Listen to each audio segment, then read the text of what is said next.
નમસ્કાર, આપ જોઈ રહ્યા છો મંતવ્ય ન્યૂઝ મેટ્રો એટ 10 સાથે હું છું રોનક મોટવાડિયા। સમાચારની શરૂઆત કરીએ તો રાજ્યમાં કમોસમી વરસાદનો માર હજુ પણ યથાવત જોવા મળ્યો। રાજકોટના ગ્રામ્ય વિસ્તારોમાં હજુ પણ વરસાદ છે તે યથાવત જોવા મળ્યો છે।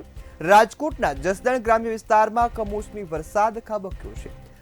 પાટલા, વીરપર, રાણપર સહિતના વિસ્તારોમાં પણ હાલ વરસાદ છે તે વરસી રહ્યો છે।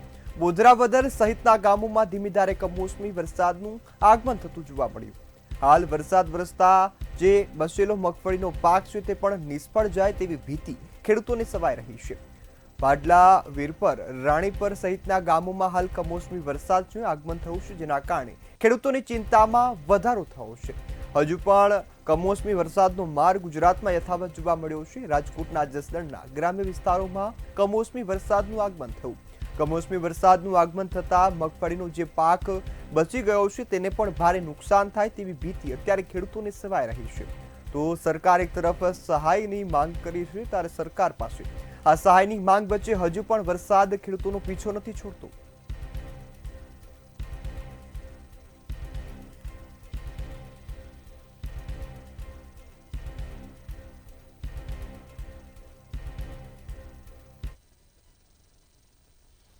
રાજ્યમાં કમોસમી વરસાદથી ખેડૂતોને વ્યાપક પ્રમાણમાં નુકસાન થયું, ત્યારે મુખ્યમંત્રી ભૂપેન્દ્ર પટેલે ગીર સોમનાથ અને જૂનાગઢ જિલ્લાની મુલાકાત લીધી। સાથે જ કમોસમી વરસાદથી થયેલા નુકસાનની સમીક્ષા કરી છે અને પ્રત્યક્ષ મુલાકાત લઈ તમામ ખેતરોમાં જઈ ખેડૂતો સાથે વાતચીત કરી છે। ત્યારે આ સ્થિતિમાં સહાય આપવા માટે ખેડૂતોએ પણ માંગણી કરી। આ મુલાકાત દરમિયાન તેમની સાથે મંત્રી અર્જુન મોઢવાડિયા અને મંત્રી પ્રદ્યુમન વાજા પણ ઉપસ્થિત રહ્યા હતા।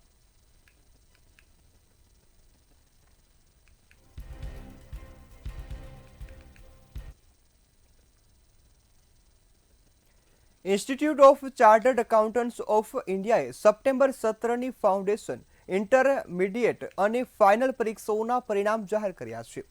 ICAI સમયપત્રક પહેલા જ પરિણામો જાહેર કર્યા। અમદાવાદની વિદ્યાર્થીની કૃતિ શર્માએ પણ CA ઇન્ટરમીડિયેટમાં સેકન્ડ રેન્ક લાવ્યો છે। ત્યારે કૃતિ શર્માએ 503 માર્ક્સ લાવ્યા છે। આ સાથે જ ફાઇનલ એક્ઝામિનેશનના બંને ગ્રુપનું 16.23% પરિણામ આવ્યું। 16,800માંથી 2,727 ઉમેદવારો પાસ થયા છે। CA ફાઇનલમાં ટોપ 50માં અમદાવાદના 5 ઉમેદવારોનો સમાવેશ થયો છે।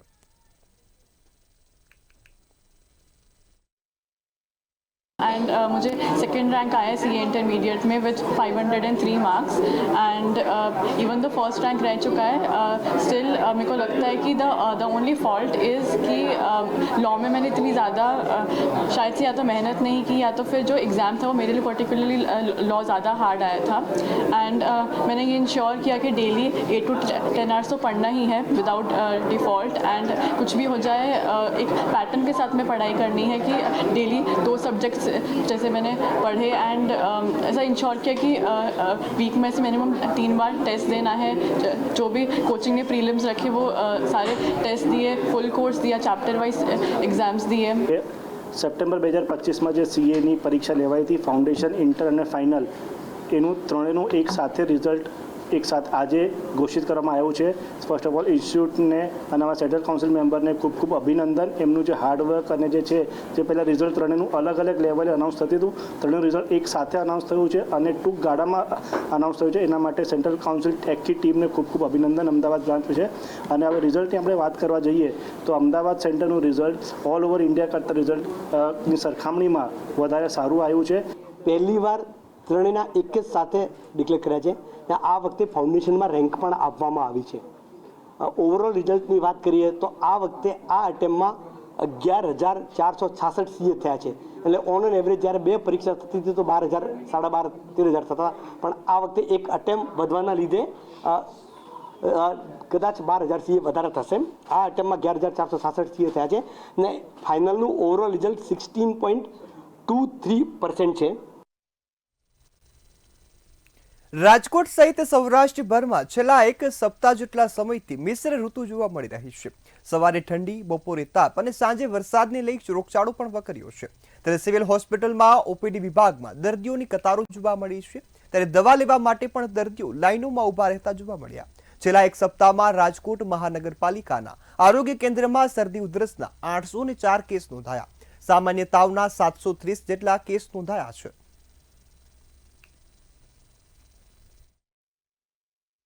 વાત કરીએ તો રાજકોટ મહાનગરપાલિકાના વિવિધ આરોગ્ય કેન્દ્ર ઉપરાંત પીડીયુ અને પેકેજ ખાતે નોંધાતા જે IHIP જે છે એના આંકડા જોવા જઈએ તો એ મુજબ ગત સપ્તાહે મેલેરિયા અને ચિકનગુનિયાના કોઈ પણ કેસ નોંધાયેલા નથી, જ્યારે ડેન્ગ્યુના 3 કેસ નોંધાયેલા છે. આ ઉપરાંત જોવા જઈએ તો શરદી ઉધરસના 804 કેસ, સામાન્ય જે તાવના જે 730 કેસ, 167 કેસ જે છે ઝાડા ઉલટીના નોંધાયેલા છે. ઉપરાંત ટાઇફોઇડનો 1 કેસ અને કમળાના જે છે હેપેટાઇટિસ એના કુલ 4 કેસ છે ગત સપ્તાહે નોંધાયેલા છે.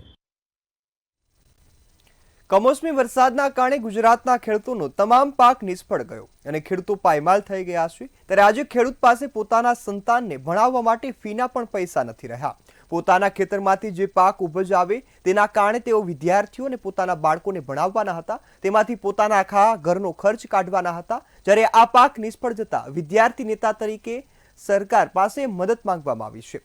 જે કે ખેડૂતના પાક કમોસમી વરસાદના લીધે નિષ્ફળ ગયા છે, તેના દીકરાને અભ્યાસ કરવા માટે 1 વર્ષની તમામ શૈક્ષણિક ફી માફ કરવામાં આવે તેવી પણ માંગ કરવામાં આવી છે. આ કમોસમી વરસાદના કારણે પાક નિષ્ફળ જવાના કારણે આજે ખેડૂત એ ખૂબ જ હેરાન પરેશાન થઈ રહ્યું છે.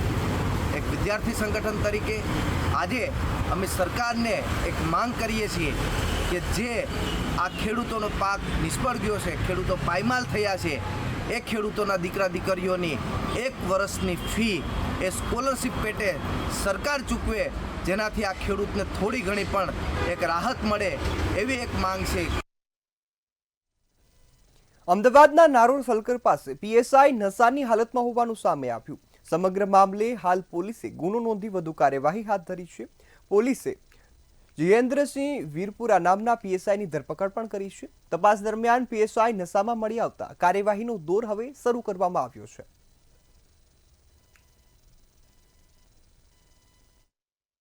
ગઈકાલ તારીખ 2/11/2025 રોજ ગાણીલીમડા PCR મોબાઈલના કંટ્રોલ તરફથી મેસેજ આપવામાં આવેલ કે કે ડિવિઝન ટ્રાફિક બૂથ ઉપર પીએસઆઈ પીધેલી હાલતમાં છે. જે અનુસંધાને તાત્કાલિક પોલીસે પહોંચી ગુનો રજીસ્ટર કરવામાં આવેલ છે અને આરોપીની ધરપકડ કરવામાં આવેલ છે.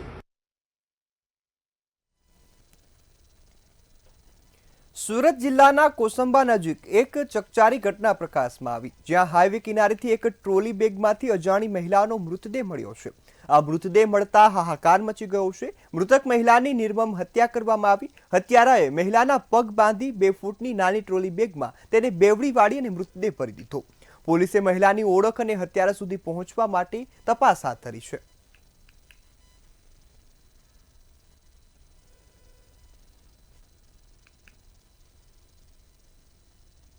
અમદાવાદના ચાંદખેડા વિસ્તારમાં પ્રેમ સંબંધમાં ઉપજેલી રંજીશને કારણે એક હચમચાવી દેતી ઘટના પ્રકાશમાં આવી, જ્યાં યુવતીનો પૂર્વ પ્રેમી સુભાષ પટેલ ગુસ્સામાં આવી ગયો અને યુવતીના પતિ પર કારમાં ઘૂસીને છરી વડે હુમલો માર્યો. આ હુમલામાં તેનો પતિ ગંભીર રીતે ઇજાગ્રસ્ત થયો છે. યુવતીના લગ્ન માત્ર 10 દિવસ પહેલા જ થયા હતા અને બંને પતિ પત્ની નવી સાઈડ જોવા નીકળ્યા હતા, ત્યારે અચાનક જ આ ઘટના બની. ગંભીર ઇજાગ્રસ્ત પતિને તાત્કાલિક હોસ્પિટલમાં ખસેડવામાં આવ્યો છે, જ્યારે તેની હાલત ગંભીર હોવાનું જાણવા મળ્યું. ચાંદખેડા પોલીસે સુભાષ પટેલ સામે ગુનો નોંધી ધરપકડ કરી વધુ તપાસ હાથ ધરી છે. અને આરોપીને પણ હાલ અરેસ્ટ કરી લેવામાં આવ્યો છે કાયદેસર. અને આપે જે પ્રશ્ન કર્યો એમાં એવો કોઈ એંગલ મારા તપાસમાં આવ્યો નથી.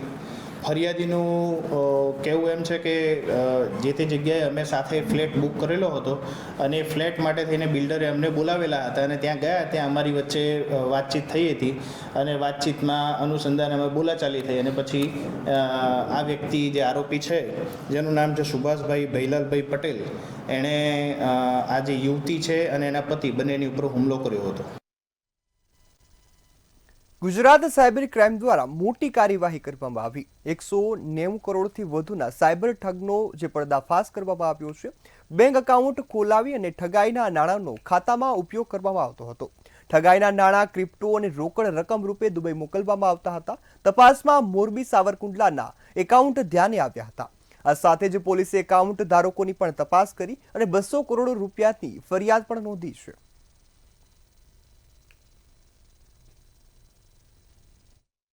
જાણવા મળે છે કે જે ટોટલ 1930 જે હેલ્પલાઇન છે એમાં 386 જેટલા ગુનાઓ છે અથવા તો ફરિયાદો છે એ નોંધાયેલી હતી. આજે અમારો ડેટા છે એમાં અને ટોટલ જે સાયબર ક્રાઇમ ફ્રોડ છે એની ટોટલ રકમ 200 કરોડ જેટલી રકમ હતી. અને ડિજિટલ અરેસ્ટ છે, ફાઇનાન્શિયલ ફ્રોડ છે, ઇન્વેસ્ટમેન્ટ છે, પાર્ટ ટાઈમ જોબ છે, એ બધા જે વચનો આપી અને આ રીતે અલગ અલગ એકાઉન્ટમાં, મ્યુલ એકાઉન્ટમાં એ ટ્રાન્સફર કરવામાં આવતા હતા રૂપિયા. અમદાવાદની નટરાજ સ્કૂલ સામે અમદાવાદ શહેર ડીઈઓ દ્વારા લાલ આંખ કરવામાં આવી. સરપ્રાઇઝ ચેકિંગ દરમિયાન શાળામાંથી ગંભીર સત્યો સામે આવી હતી. શાળામાં ઓરડા જર્જરિત તેમજ નિયમ અનુસાર બાંધકામ ન હતું. ત્યારે શાળાની 25% ગ્રાન્ટ રદ કરવામાં આવી છે અને સમગ્ર અહેવાલ ડીઈઓ સરકારમાં રજૂ કરશે અને જે બાદ વધુ કાર્યવાહી પણ કરવામાં આવશે. નટરાજ સ્કૂલમાં સરપ્રાઇઝ ચેકિંગ કરવામાં આવ્યું ત્યારે જે અનિયમિતતાઓ જોવા મળી તેમાં ખાસ કરીને વિદ્યાર્થીઓની જે ગેરહાજરી જોવા મળી હતી તે ખાસ નોંધવાપાત્ર હતી. ત્યારબાદ જે વર્ગખંડોની જે મંજૂરી જે ગ્રાન્ટીનેટ શાળામાં છે હિન્દી માધ્યમ અને ગુજરાતી માધ્યમની અંદર, તો તે પૂરતા વર્ગખંડોની જે વ્યવસ્થા હોવી જોઈએ તે ન જોવા મળી. અને સરકારી જે પુસ્તકો જે છે એ પુસ્તકો જે સરકારે વિદ્યાર્થીઓના હિતમાં જ્યારે મફત પાઠ્યપુસ્તક ઈડીએનની યોજના હેઠળ આપવામાં આવેલા હોય છે તે એમણે વિદ્યાર્થીઓને વહેંચ્યા નહોતા, તે બાબતના આધારો અમને જોવા મળેલા. આ બધી બાબતો જોતા શાળાને સત્વરે અમે 25% ગ્રાન્ટ કાપ કરવાનો નિર્ણય કર્યો છે અને જેટલા વિદ્યાર્થીઓની ગેરહાજરી હતી તે પ્રમાણે અમે દરેક ગ્રાન્ટેડ વર્ગ જે છે એ ઘટાડો થતો હશે તે નિયમાનુસાર વર્ગ ઘટાડો કરવા બાબતે પણ નિર્ણય કરવામાં આવેલો છે. ભારતના ચૂંટણી પંચે મતદાન સંઘન સુધારણા માટે ખાસ ડ્રાઈવ ચલાવવાનું નક્કી કર્યું છે. ત્યારે ગુજરાત રાજ્યમાં પણ એસઆઈઆરની પ્રક્રિયા ભાજપના કાર્યકર્તાઓ જોડાશે, જેને લઈ ગાંધીનગર ટાઉન હોલ ખાતે એસઆઈઆરની સમજ આપવા માટે કાર્યશાળા યોજાઈ હતી. ભાજપ પ્રદેશ અધ્યક્ષ જગદીશ વિશ્વકર્માની અધ્યક્ષતામાં કાર્યક્રમનું આયોજન થયું. કાર્યશાળામાં તમામ મંત્રીઓ, ધારાસભ્યો સાથે જ તમામ જે સભાસદો છે તે ઉપસ્થિત રહ્યા હતા. આ સમગ્ર પ્રક્રિયા વિશે માહિતી મેળવી છે અને આગામી સમયમાં શું પગલાં ભરવા તેની પણ સૂચના અપાઈ છે. આપણા પ્રદેશના અધ્યક્ષ આદરણીય શ્રી જગદીશભાઈ વિશ્વકર્માજી, સંગઠન મહામંત્રી એવા આદરણીય રત્નાકરજી અને તમામ વરિષ્ઠ લોકોનું માર્ગદર્શન સૌને મળી રહ્યું છે. અને વધારેમાં વધારે જે પોઝિટિવ આખી ડ્રાઈવ બને, એસઆઈઆર છેલ્લે 2002માં થયું હતું.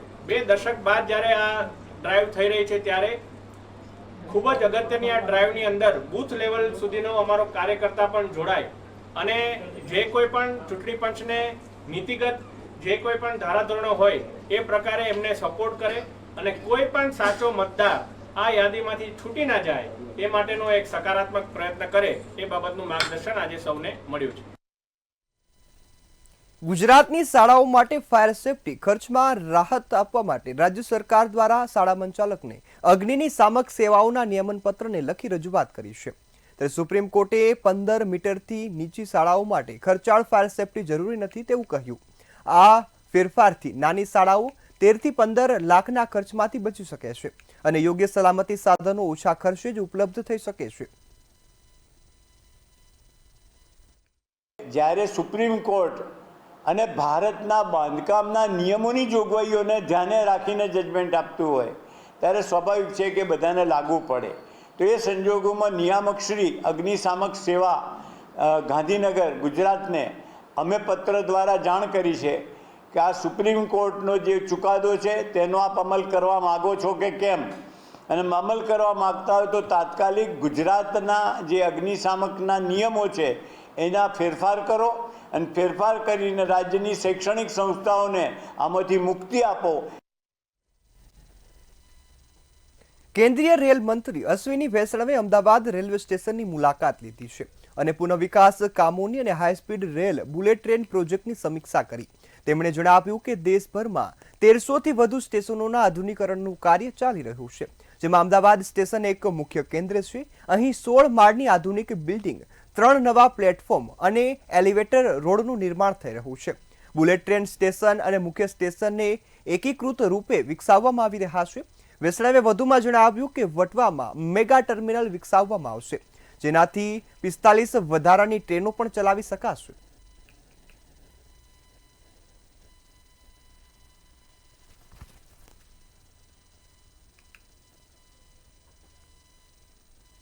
રાજકોટ સહિત રાજ્યના સસ્તા અનાજના વેપારીઓ 20 પડતર માંગણીઓને લઈ છેલ્લા 3 દિવસથી આંદોલનના મંડાણ કર્યા છે।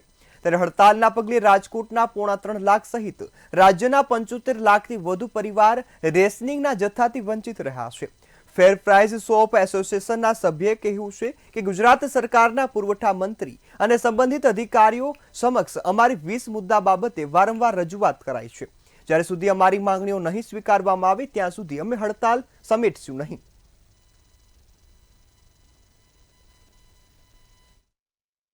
જે હડતાલના 3 દિવસ થયા છે અને અમારા 20 મુદ્દાની જે બાબત છે કે 20 મુદ્દા અમારા જે સરકાર દ્વારા અમે સમક્ષ રજૂ કરેલા હતા, ખાસ કરીને અમે લેખિતમાં રૂબરૂ મળી અને અનેકવાર રજૂઆતો કરેલી છે। તાત્કાલિક અમે હડતાલ ક્યારે કરવામાં નથી આવી, પેલી બાબત એ પણ કહી દઉં। એટલે સરકારમાં 1 તારીખે એક મીટિંગ પુરવઠા વિભાગ તરફથી કરવામાં આવી હતી, 1 થી 4 વાગ્યા સુધી મીટિંગ ચાલુ થઈ, એમાં પણ કોઈ સફળતા ન મળી। ત્યાર પછી કાલે 7 વાગે તાત્કાલિક વિભાગમાં બોલાવવામાં આવ્યો અમારા રાજ્ય એસોસિએશનના પ્રમુખોને, તો તાત્કાલિક ગયા, ત્યારે પણ કોઈ પણ જાતની સફળતા મળી નથી।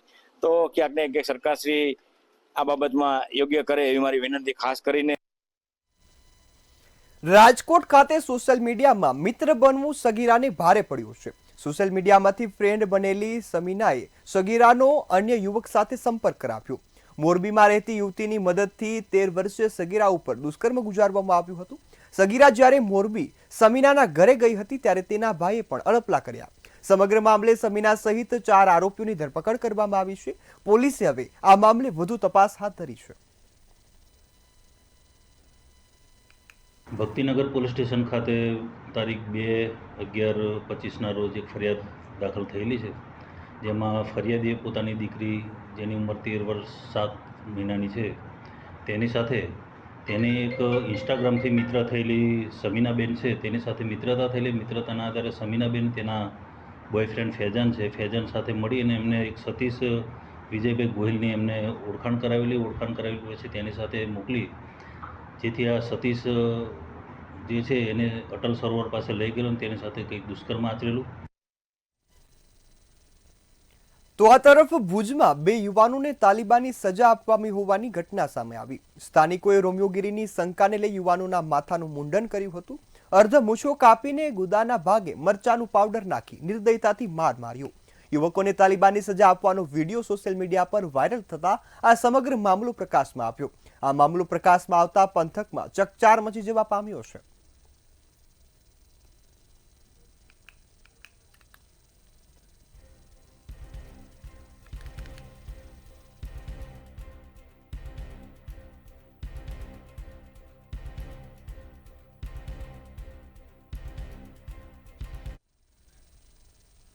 આગળ સમાચાર વડોદરા ખાતેથી મળ્યા। વડોદરામાં ડીઝલ ચોરી કરતી ગેંગને ઝડપી પાડવામાં આવી છે। ત્યારે ગાડીઓમાંથી ડીઝલ ચોરી કરતી ગેંગ હવે ઝડપાઈ ગઈ છે। વડોદરા પોલીસ દ્વારા કાર્યવાહી કરવામાં આવી। દિલ્હી મુંબઈ હાઈવે પર ટેન્કર ગાડીઓમાંથી ડીઝલની ચોરી કરતી હતી આ ગેંગ, તે હવે ઝડપાઈ ગઈ છે। ગ્રામ્ય પોલીસના ઓપરેશન પરાક્રમ અંતર્ગત કાર્યવાહી હાથ ધરવામાં આવી હતી। આ કાર્યવાહીને અંતે આ ગેંગને ઝડપી પાડવામાં આવી છે। ત્યારે સરસવણી ગામમાંથી શંકાસ્પદ કારબા તથા જે કારબા છે તે ઝડપાયા હતા અને જે બાદ આ ગેંગની સંપૂર્ણ કામગીરી ખુલી છે। ગ્રામ્ય પોલીસે 4 આરોપીઓને ઝડપી પાડી કાયદેસરની કાર્યવાહી હવે શરૂ કરી દીધી છે। ત્યારે ગાડીઓમાંથી ડીઝલ ચોરી કરતી આ ગેંગનો પર્દાફાશ થતા અનેક જે ટ્રક ચાલકો સાથે નોંધાયેલા ગુના હતા તે હવે ઉકેલાઈ ગયા છે।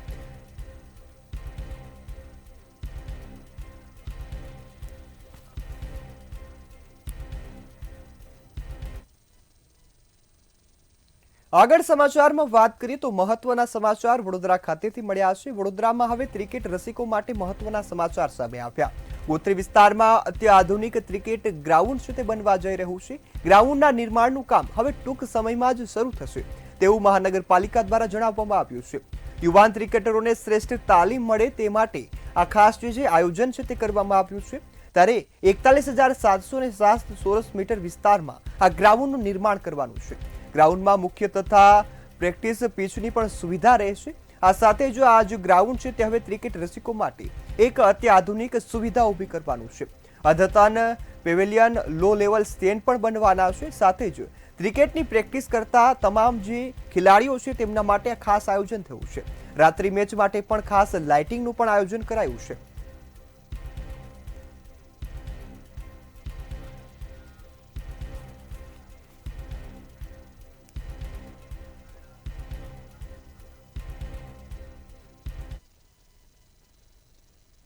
આગળ સમાચારમાં વાત કરીએ તો મહત્વના સમાચાર આણંદ ખાતેથી મળ્યા। આણંદમાં વધુ એકવાર આગનો બનાવ પ્રકાશમાં આવ્યો છે।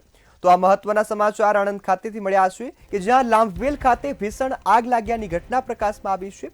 ત્યારે અપ્લાયન્સ સંકેત ઇન્ડિયાના ગોડાઉનમાં ભીષણ આગ લાગી હતી। આગ લાગતા અફરાતફરીનો માહોલ જોવા મળ્યો। ત્યારે મનપાના 4 થી વધુ ફાયર બ્રિગેડના જે જવાનો છે તે ગાડીઓ સાથે ઘટના સ્થળે પહોંચી ગયા। આગ ખૂબ જ મોટા પ્રમાણમાં નુકસાન થઈ હોય તેવી શક્યતાઓ પણ હાલ દેખાઈ રહી છે। ત્યારે ફાયર વિભાગ અને પોલીસ ઘટના સ્થળે પહોંચ્યા છે અને આગ પર કાબુ મેળવવાની કામગીરી હાથ ધરવામાં આવી છે। આગ લાગતા અફરાતફરીનો માહોલ પણ જોવા મળ્યો, સાથે જ મોટા પ્રમાણમાં જે નુકસાન થયું હોવાનું પણ જોવા મળ્યું છે। આગ આખા ગોડાઉનમાં પ્રસરી હતી, જેના કારણે ભારે નુકસાનીના દ્રશ્યો પણ જોવા મળ્યા છે।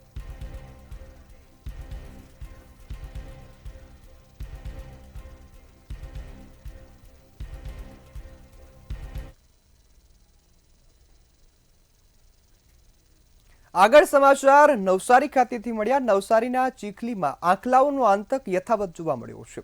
વધુ એકવાર ચીખલીમાં આંખલાઓ બાખડ્યા હોવાના દ્રશ્યો હાલ પ્રકાશમાં આવ્યા છે। તો આ મહત્વના સમાચાર નવસારી ખાતેથી મળ્યા છે કે જ્યાં ચીખલી એસટી ડેપો નજીક 2 આંખલા બાખડ્યા હોવાના દ્રશ્યો સામે આવ્યા। આંખલા બાખડતા લોકોમાં ભયનો માહોલ જોવા મળ્યો। 2 આંખલા બાખડતા જોઈ લોકોના જીવ પણ તાળવે છૂટી ગયા હતા। ત્યારે સ્થાનિકોએ પાણી વડે આંખલાઓને અલગ કરવાનો જે પ્રયાસ કર્યો હતો ને આંખલા અલગ થયા હતા। આ સમગ્ર ઘટનામાં આંખલા યુદ્ધ જોઈ બાઇક ચાલકો થોડીવાર માટે થંભી ગયા હતા। ત્યારે હાલ પાલિકા સામે આંખલાઓ સામે કાર્યવાહી કરવાની માંગ ઉઠી છે। 2 આંખલા બાખડતા લોકોના જીવ તાળવે છૂટી ગયા। રસ્તા પર નીકળતા વાહન ચાલકો છે તે પણ ભયના માહોલ વચ્ચે પસાર થતા જોવા મળ્યા છે। ચીખલી એસટી ડેપો નજીકની આ ઘટના છે કે જ્યાં 2 આંખલાઓ બાખડ્યા હોવાના દ્રશ્યો પ્રકાશમાં આવ્યા છે।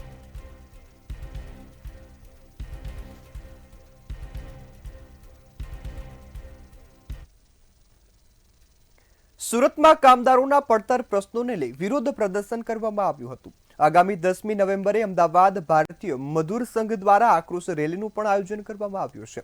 રેલીમાં આંગણવાડીની મહિલાઓ સહિત એસટીના કર્મચારીઓ સહિતના લોકો જોડાશે। સરકારને વારંવાર લેખિત અને મૌખિક રજૂઆતો કરવા છતાં કોઈ નિરાકરણ નથી આવતું, જે બાદ હવે કામદારો લડી લેવાના મૂડમાં જોવા મળ્યા છે। ભારતીય મજદૂર સંઘ ગુજરાત પ્રદેશ તરફથી સરકારને વારંવાર લેખિત તેમજ મૌખિક કામદારોના પ્રશ્નો બાબતે રજૂઆત કરવામાં આવે છે। ગુજરાત પ્રદેશની અંદર 160 જેટલા અમારા યુનિયનો છે અને 160 યુનિયનોના કામદારોના પ્રશ્નો ઘણીવાર સરકાર એ બાબતે ચર્ચા માટે બોલાવે છે, પણ ફક્ત ચર્ચા કરીને મિટિંગો પૂરી થઈ જાય છે। એનો કોઈ આજ દિન સુધી પોઝિટિવ સકારાત્મક નિર્ણય આવેલ નથી, જેના કારણે ભારતીય મજદૂર સંઘ ગુજરાત પ્રદેશે તારીખ 10મી નવેમ્બર 2025ના રોજ રિવરફ્રન્ટ અમદાવાદ ખાતે એક ખૂબ જ મોટી વિશાળ કામદારોની આક્રોશ રેલીનું આયોજન કરેલું છે। બેફામ ફી વસૂલતી શાળાઓ સામે સુરતના ડીઈઓ એક્શન મોડમાં જોવા મળ્યા। ડીઈઓએ એફઆરસીના નિયમોનું પાલન કરવામાં શાળાઓને સૂચના આપી છે। એફઆરસી અનુસાર ખાનગી શાળાઓ વન ટાઈમ એડમિશન ફી લઈ શકે નહીં, તેમજ ખાનગી શાળાઓ ટ્યુશન ફી લઈ શકે નહીં। જો કોઈ શાળા વધુ ફી ઉઘરાવે છે તો કડક કાર્યવાહી પણ હાથ ધરવામાં આવશે તેવું જિલ્લા શિક્ષણ અધિકારીએ જણાવ્યું છે।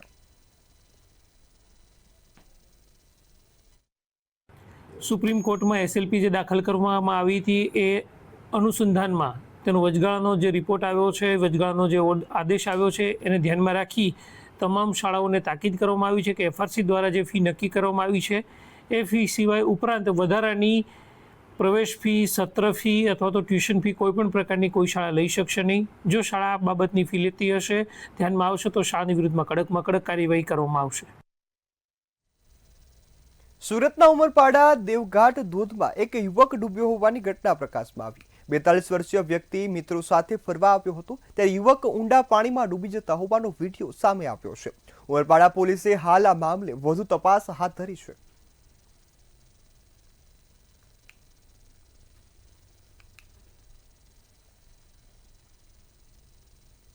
તો આ તરફ સુરતમાં કમોસમી વરસાદના કારણે રોગચાળો વકર્યો હોય તેવું સામે આવ્યું। શરદી, ખાંસી, ડેન્ગ્યુ, મેલેરિયા સહિતના કેસોમાં વધારો થયો છે। નવી સિવિલ હોસ્પિટલમાં દર્દીઓની લાંબી કતારો પણ લાગી છે। સિવિલ હોસ્પિટલમાં દરરોજ 4000થી વધુ દર્દીઓ તપાસ માટે આવે છે। આરોગ્ય મંત્રીની સૂચનાને પગલે સિવિલમાં દવાઓનો જથ્થો પણ ઉપલબ્ધ છે, સાથે જ તમામ તૈયારીઓ પણ પૂર્ણ કરી દેવાઈ છે। સિવિલ હોસ્પિટલ સુરત ખાતે તમામ પ્રકારની આપણી તૈયારીઓ છે અને આરોગ્ય મંત્રીશ્રીએ જે શનિવારે મિટિંગ કરી તેના સંદર્ભમાં દવાઓનો જથ્થો પણ પૂરતા પ્રમાણમાં ઉપલબ્ધ છે. લગભગ આશરે 4,000 થી 4,500 જેટલા દર્દીઓ ઓપીડી બેઝ પર ટ્રીટમેન્ટ લેતા હોય છે. એ લગભગ 5 થી 7% જેવા કેસીસ વધ્યા છે, પણ આપણી પાસે દવાઓનો પૂરતો જથ્થો છે અને તમામ સ્ટાફ ઉપલબ્ધ છે અને સારી રીતે સારવાર આપવામાં આવી રહી છે. ભાવનગર જિલ્લાના મહુવા તાલુકાના એક ગામમાંથી માનવતા શરમાવે તેવો કિસ્સો પ્રકાશમાં આવ્યો. ગામના કાળુ બેલડિયા નામના વૃદ્ધે ગામની માત્ર 3 વર્ષની અને 8 મહિનાની સગીર બહેનની બાળકને બુદ્ધિનો ફાયદો ઉઠાવીને શારીરિક અડપલા કર્યા, જેની હાલ ફરિયાદ નોંધાઈ છે. સમગ્ર મામલે પોલીસે આરોપીની ધરપકડ કરી છે. હાલ વધુ તપાસ અને કાર્યવાહી પોલીસ દ્વારા શરૂ કરાઈ છે.